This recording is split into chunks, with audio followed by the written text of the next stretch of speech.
Welcome to you all. Collection of data. This is module 3.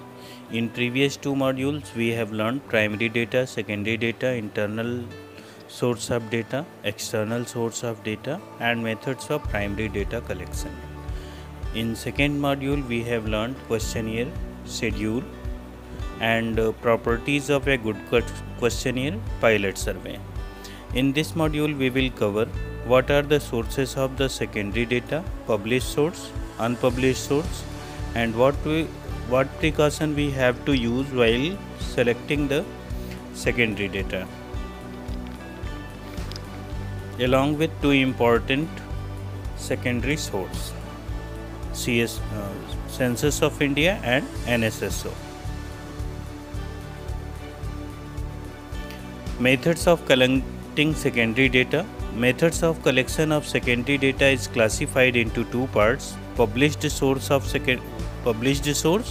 and unpublished source. In published source of secondary data,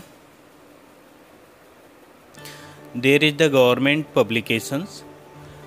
There are different central publications of central and state government which will be used for the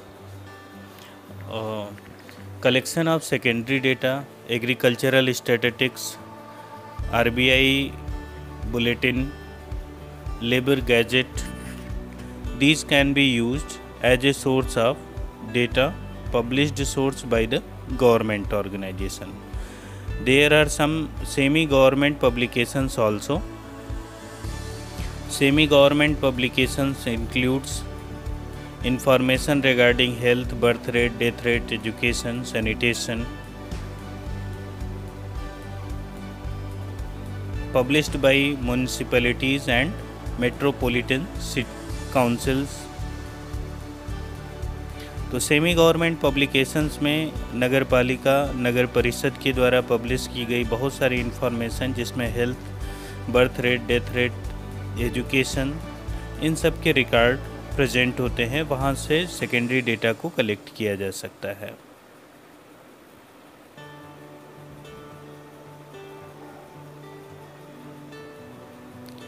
publication of international organisation.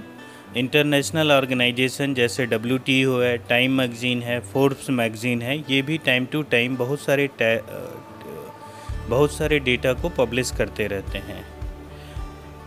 Organisations में UNO है, ILO है, international labour organisation, international monetary fund, world bank, world health organisation, इन सब के data को भी as a secondary source में use किया जा सकता है।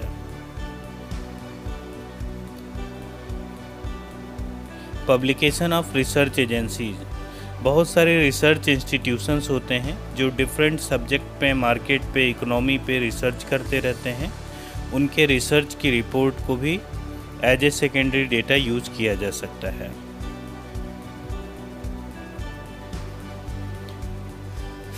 Journals and newspapers. बहुत सारे न्यूज़पेपर्स हैं, टेलीविज़न हैं, जर्नल्स हैं जो पब्लिश होते रहते हैं, जिसमें मंथली स्टैटिस्टिक्स, ट्रेड से रिलेटेड, और न्यूज़पेपर में भी एक ट्रेड का, कारोबार का और इकोनॉमी का अलग अलग डेटा पब्लिश किया जाता है। वहाँ से भी सेकेंडरी डेटा को कलेक्ट किया जा सकता है।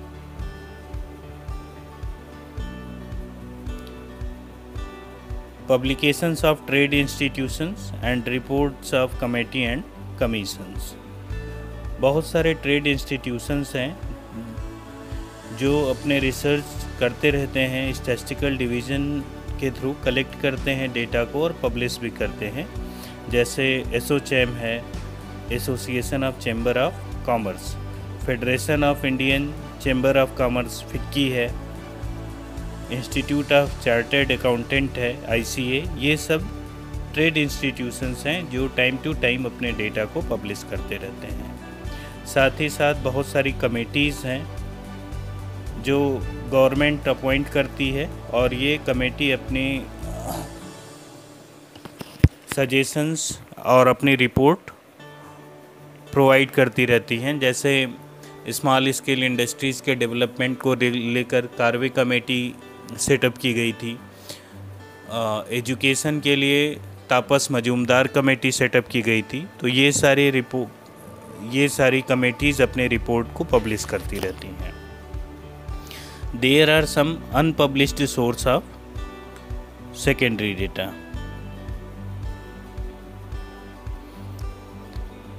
Unpublished source includes those sources which is not published because it is collected for the self-use or office record.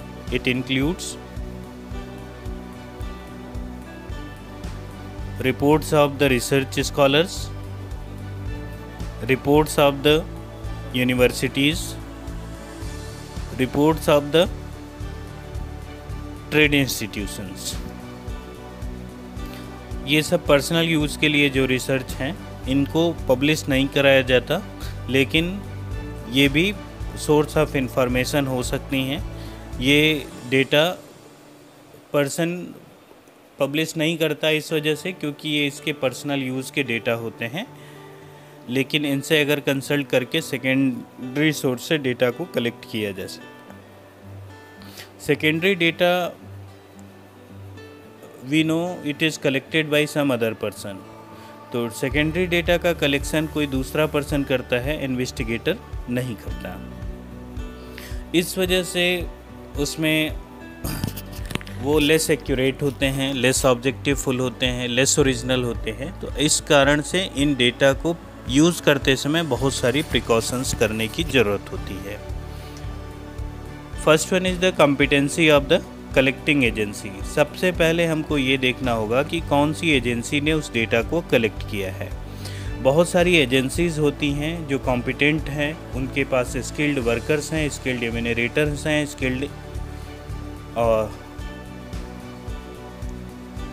Investigator हैं, और टेक्नोलॉजी भी अपडेटेड है और बायस्ड फ्री डेटा पब्लिश करते हैं। तो उनकी एक कॉम्पिटेंसी ज़्यादा होती है, एक्यूरेसी ज़्यादा होती है। तो ऐसे सोर्स को आसानी से यूज़ किया जा सकता है। जिन फर्म की या जिन रिसर्च एजेंसीज या जिन सेकेंडरी डेटा सोर्स के कॉम्पिटेंसी अच्छी ना हो, उन डेटा को सेलेक्ट नहीं करना चाहिए। जिसमें पार्शियलिटी के चांसेस हों, रिलायबिलिटी जिनकी कम हो, ऐसे डेटा का कलेक्शन नहीं किया जाना चाहिए। सेकेंड प्रिकॉशन है suitability of the objectives and scopes. जो भी डेटा पर कलेक्ट किया जा रहा है वो चेक करना पड़ेगा कि जो मेरा ऑब्जेक्टिव है क्या उसी ऑब्जेक्टिव के लिए सेकेंड पर्सन ने भी डेटा कलेक्ट किया था। अगर सेकेंड पर्सन का ऑब्जेक्टिव दूसरा और अपना ऑब्जेक्टिव दूसरा है तो दोनों के ऑब्जेक्टिव में वेरिएशन के कारण डेटा को सेलेक्ट नहीं किया जाना चाहिए।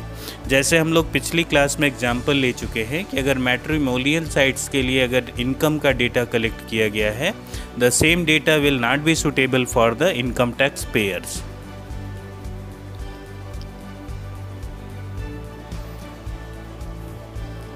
Next, methods of collection.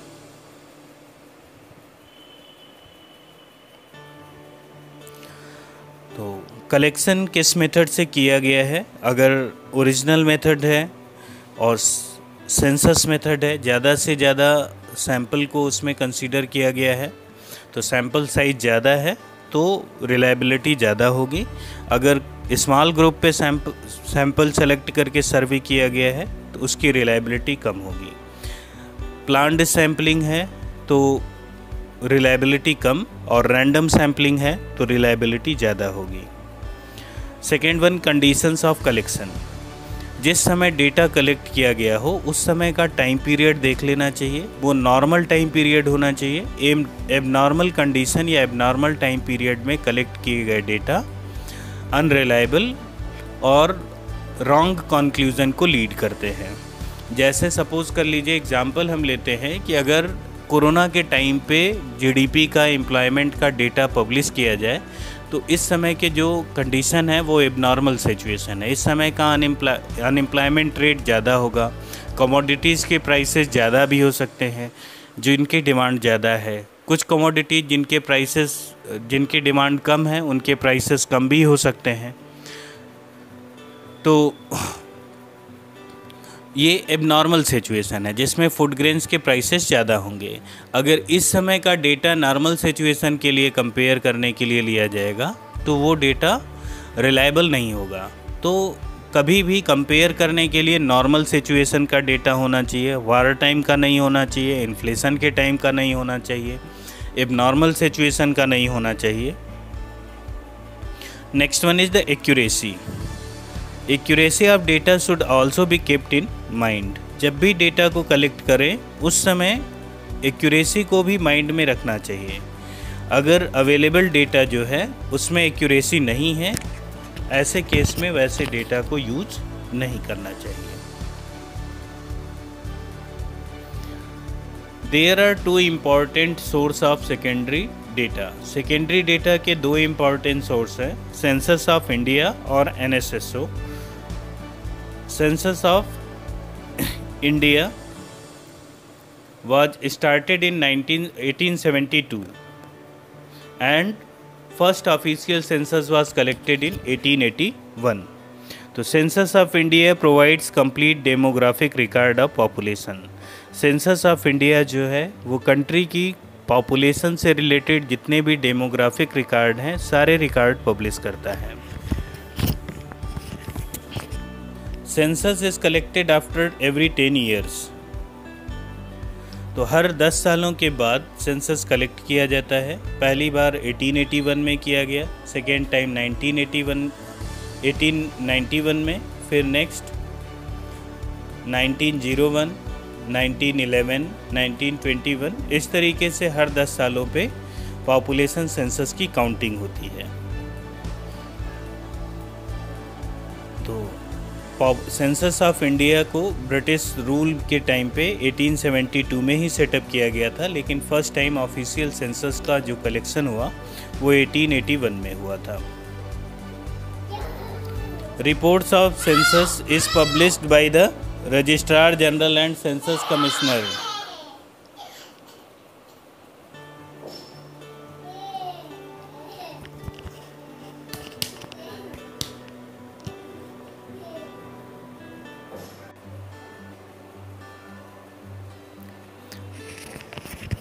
So population census of India was established in 1872 and first official census was collected in 1881.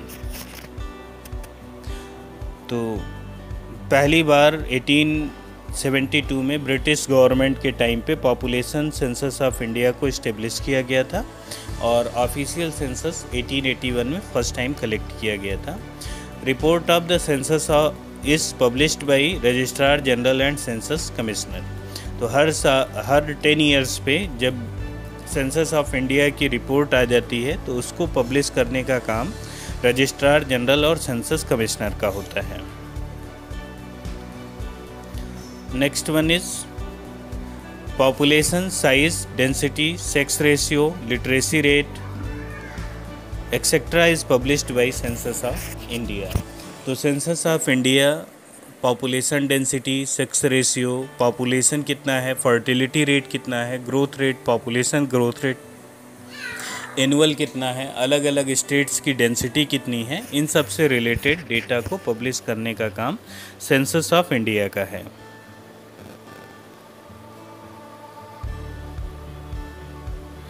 NSSO national sample survey organisation और national sample survey office.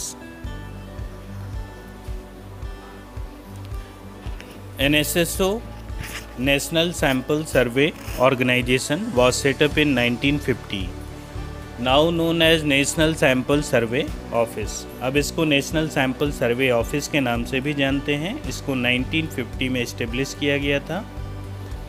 NSSO reports are published in quarterly journal known as सर्वेक्षण।